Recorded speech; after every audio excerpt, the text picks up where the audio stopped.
আর এখান থেকে অর্থাৎ এই ছবিটা থেকে স্পষ্ট হচ্ছে যে কুকথা কাণ্ডের পরই অনুব্রত মণ্ডলের শিবিরে ভাঙর ধরল কিনা এই প্রশ্ন উঠছে, যেমন অনেকে প্রশ্ন তুলছেন। আপনাদের সামনে এবার রাখবো, দেখুন 6 দিন পেরিয়ে গেছে এই কুকথা কাণ্ডের, যে অডিও টেপ ইতিমধ্যেই ভাইরাল হয়েছে, কিন্তু তারপরও হাত গুটিয়ে বসে রয়েছে পুলিশ। কেন কোনো কড়া পদক্ষেপ নয় অনুব্রত মণ্ডলের বিরুদ্ধে? এখনো কোনো কড়া পদক্ষেপ নয়। আদৌ সক্রিয় হবে পুলিশ? অনুব্রতকে দুবার তলব করে পুলিশ, দুবারই তলব অগ্রাহ্য, দুবারই অসুস্থতার কারণ দেখিয়ে হাজিরা দেননি অনুব্রত মণ্ডল। আইসিকে কদর্য ভাষায় গালিগালাজের পরও বহাল তবিয়তে রয়েছেন অনুব্রত মণ্ডল। টিএমসিপি নেতাকে সাসপেন্ড করলো, স্রেফ ক্ষমাতেই অনুব্রতকে মাফ।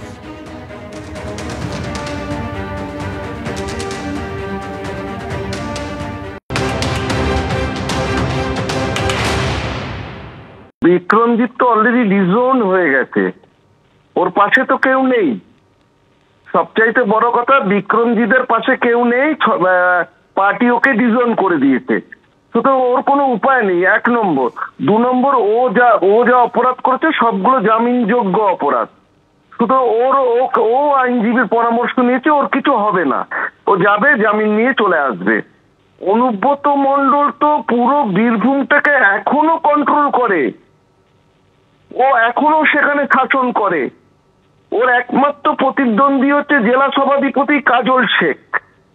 আজকে 6 দিন হয়ে গেল পুলিশ ডাইরেক্টরেট চুপ করে নিথর নীরবের মতো দাঁড়িয়ে আছে, ওয়েট করছে। প্রশাসনের হাত আশীর্বাদ ধন্য অনুব্রত মণ্ডল, তার জায়গাতেই আছে অনুব্রত মণ্ডলেই আছে। অপ্রত্যাশিত এবং হওয়া উচিত নয়। তিনি যে আচরণ করেছেন বা যে কথা বলেছেন, এটা সভ্য সমাজের কোনো মানুষ সমর্থনযোগ্য নয়। বিনাশকালেও বুদ্ধি নাশ হয়। সৌগত রায়ের পর এবার তৃণমূলের একাধিক বিধায়ক নেতাও অনুব্রত মণ্ডলের বিরুদ্ধে মুখ খুলতে শুরু করলেন।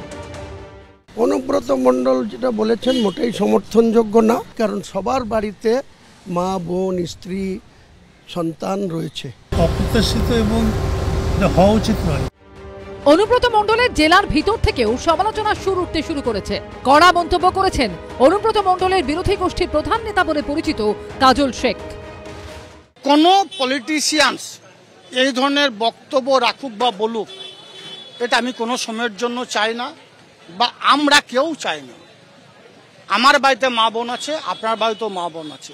এই বিষয় নিয়ে পর্যালোচনা চলছে, অতি দ্রুত সিদ্ধান্ত নেওয়া হবে, সেটা সময়ই কথা বলবে। বুদ্ধি যখন নাশ হবে, একটার পর একটা ভুল তার মধ্যে থেকে হতে থাকবে,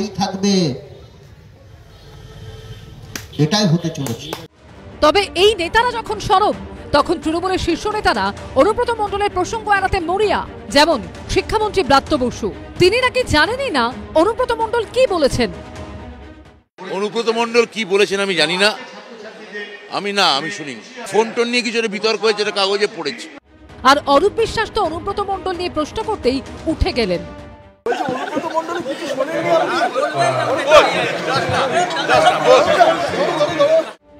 তবে একই অনুষ্ঠানে উপস্থিত কলকাতা পুরসভার তৃণমূল কাউন্সিলর অনন্যা বন্দ্যোপাধ্যায় অবশ্য অনুব্রত মণ্ডলের প্রসঙ্গ এড়ালেন না।